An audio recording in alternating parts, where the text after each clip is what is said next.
Angin dingin malam menyusup melalui celah-celah rimbun di hutan Gunung Kawi. Di balik selimut kabut tebal, seorang lelaki bertelanjang dada, berdiri tegap, matanya memerah menahan bara dendam, dan impian yang membakar jiwa. Dia adalah Ken Arok, seorang pemuda tanpa nama keluarga.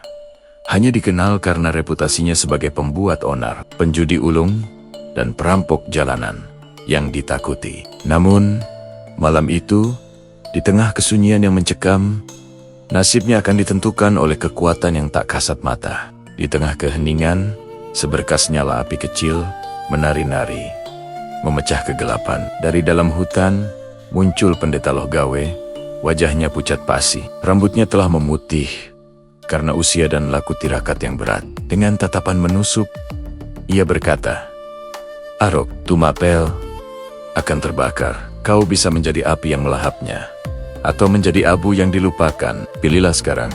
Ken Arok menatap tajam ke arah sang pendeta. "Aku hanya ingin keluar dari hidup seperti anjing jalanan ini." Lohgawe tersenyum samar. "Bukan hanya keluar, kau ditakdirkan untuk memimpin tanah ini. Malam ini, para leluhur telah memberi tanda." Tiba-tiba, tanah di bawah mereka bergetar pelan, kabut menebal dengan cepat. Dan dari balik pepohonan terdengar bisik-bisik halus. Seolah suara arwah para penunggu gunung memanggil namanya. Erawuk, Ken Arok. Merinding. Bulu kuduknya berdiri. Dalam cahaya api yang berkedip-kedip, tampak bayangan sosok perempuan anggun, berselendang emas, lembut, memesona, namun matanya tajam seperti cahaya bulan purnama. Suara gaib itu kembali terdengar. "Jika kau menginginkan kekuasaan, kau harus merebut wahyu keprabon dari Tumapel." Wahyu itu berada pada seorang perempuan, seorang yang bernama Kendedes. Bayangan itu menghilang seketika, lenyap, ditelan kabut. Lohgawe menunduk dalam-dalam. "Arwah leluhur sudah bicara, kau harus segera menuju Tumapel." Keesokan harinya, Ken Arok memasuki gerbang Tumapel. Kota kecil itu tampak tenang di permukaan. Pasar ramai dengan hiruk-pikuk jual beli. Aroma dupa dari kendi-kendi kecil menguap lembut ke udara. Dan para prajurit berpatroli dengan wajah tegang, seolah menahan sesuatu. Di pusat kota, berdiri megah, kediaman Tunggul Ametung. Sang aku, Tumapel penguasa, yang ditakuti rakyatnya karena kekejamannya yang tak kenal ampun. Namun, semua ketegangan itu sirna ketika Ken Arok melihat Kendedes, sang putri turun dari tandu, dan sinar matahari pagi memantul pada selendangnya yang keemasan. Wajahnya begitu lembut, namun menyimpan jejak kesedihan yang mendalam. Ketika hembusan angin mengangkat sedikit kain yang ia kenakan, tubuhnya memancarkan cahaya halus, cahaya gaib, yang jelas bukan milik manusia biasa. Lohgawe berbisik di telinga Ken Arok, "Itulah wahyu keprabon. Barang siapa mempersunting Kendedes, ia akan menjadi raja besar di tanah Jawa." Dalam sekejap, dada Ken Arok bergetar hebat. Bukan hanya karena wahyu dan takdir, tetapi karena kecantikan Kendedes yang menghantam hatinya seperti sambaran petir di siang bolong. Namun, ia tahu cinta itu terlarang, karena perempuan itu adalah istri dari Tunggul Ametung, musuhnya. Malam harinya, didorong rasa penasaran dan gejolak hati, Ken Arok menyusup ke taman istana Tumapel.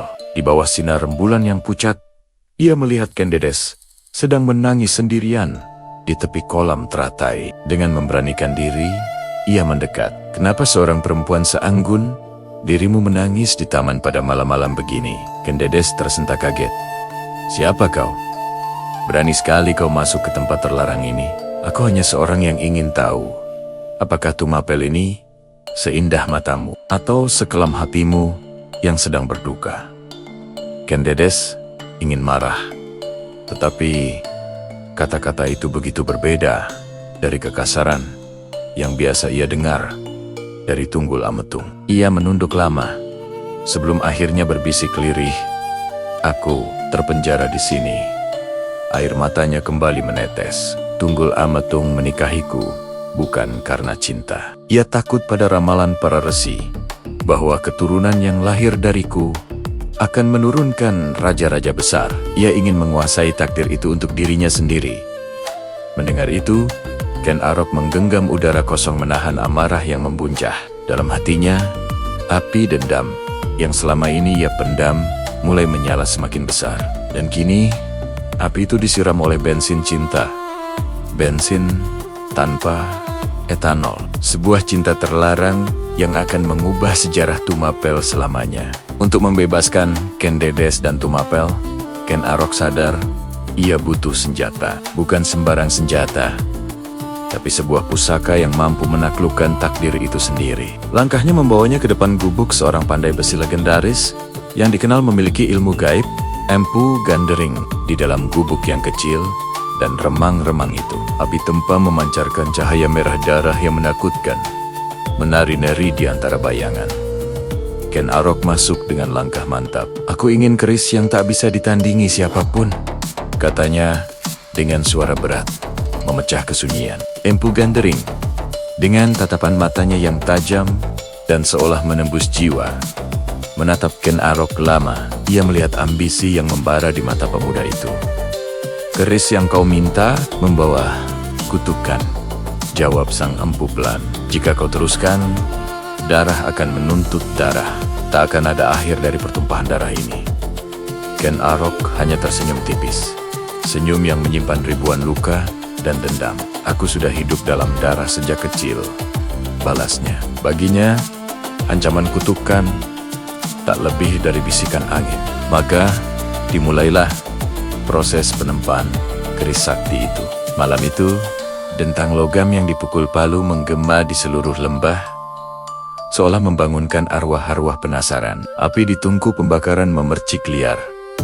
Seakan roh-roh gaib ikut campur tangan dalam penciptaan pusaka mematikan itu. Empu Gandring bekerja tanpa henti, menuangkan seluruh ilmu dan kesaktiannya. Namun, ambisi Ken Arok jauh lebih besar dari kesabarannya. Dipenuhi hasrat akan kekuasaan dan cinta yang membakar untuk Ken Dedes, ia tidak bisa menunggu lebih lama. Saat keris itu hampir selesai, namun belum sempurna, ia nekat merebutnya dari tangan sang empu. Dalam puncak amarah dan ketidaksabaran, Ken Arok menusukkan keris panas itu langsung ke dada Empu Gandring. Sang pandai besi roboh. Dengan nafas terakhirnya yang tersengal-sengal, ia mengucapkan sumpahnya yang abadi. "Keris ini akan menuntut 7 nyawa, termasuk dirimu, Arok." Ken Arok tidak gentar. Ia hanya menatap dingin pada api yang masih menyala. Dalam hatinya, hanya ada satu nama yang bergema, Ken Dedes. Baginya, kutukan itu adalah harga yang pantas dibayar. Beberapa hari kemudian, Istana Tumapel terguncang hebat. Tunggul Ametung, sang aku yang berkuasa, sedang berjalan santai melewati lorong rumahnya yang megah. Tiba-tiba, dari kegelapan, sebilah keris berkilauan menyambar dengan cepat. Serah cahaya keris Empu Gandring menjadi hal terakhir yang dilihatnya.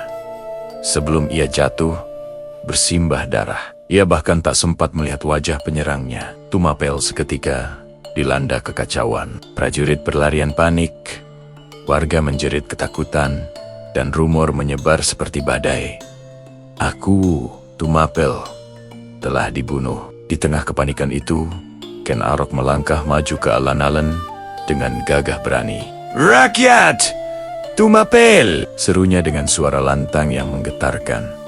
Kejahatan dan tiran Tunggul Ametung telah berakhir. Mulai hari ini, Tumapel bebas. Rakyat yang selama ini tertindas bersorak-sorai. Api pemberontakan yang telah lama membara akhirnya membakar seluruh wilayah. Menyambut pemimpin baru mereka. Di antara kerumunan itu, Ken Dedes menatap Ken Arok. Tatapannya sulit diartikan. Entah karena cinta yang tulus, atau karena wahyu takdir yang telah digariskan untuknya. Mungkin keduanya. Malam setelah Tumapel jatuh, Ken Arok dan Ken Dedes berdiri di puncak sebuah bukit, memandang kota yang kini berada di bawah kendalinya. Cahaya bulan purnama memandikan mereka, menciptakan suasana yang magis. "Dedes, bisik Ken Arok. Kenapa kau lakukan semua ini? Tanya Ken Dedes lirih. Aku ingin membebaskan Tumapel, jawab Ken Arok, lalu menatapnya lembut. Dan aku ingin bersamamu. Air mata mulai menetes di pipi Ken Dedes. Tetapi kali ini, bukan air mata kesedihan. Ia merasakan kebebasan dan harapan baru. Ia menggenggam tangan Ken Arok dengan erat. Jika takdir memang memintaku menjadi pendamping seorang raja, maka biarlah takdir itu memilihmu. Dari kehauan suara gong bergema, memecah keheningan malam. Para tetua Tumapel telah sepakat menobatkan Ken Arok sebagai penguasa baru. Dan dari sinilah, sejarah besar tanah Jawa mulai ditulis ulang. Selamanya, Ken Arok menatap kota Tumapel yang terhampar di kakinya. Kini menjadi miliknya. Di sampingnya, Ken Dedes berdiri dengan anggun. Cahaya wahyu yang terpancar dari dirinya terasa lembut, namun sangat kuat. Angin malam seolah membawa bisikan gaib dari arah Gunung Kawi.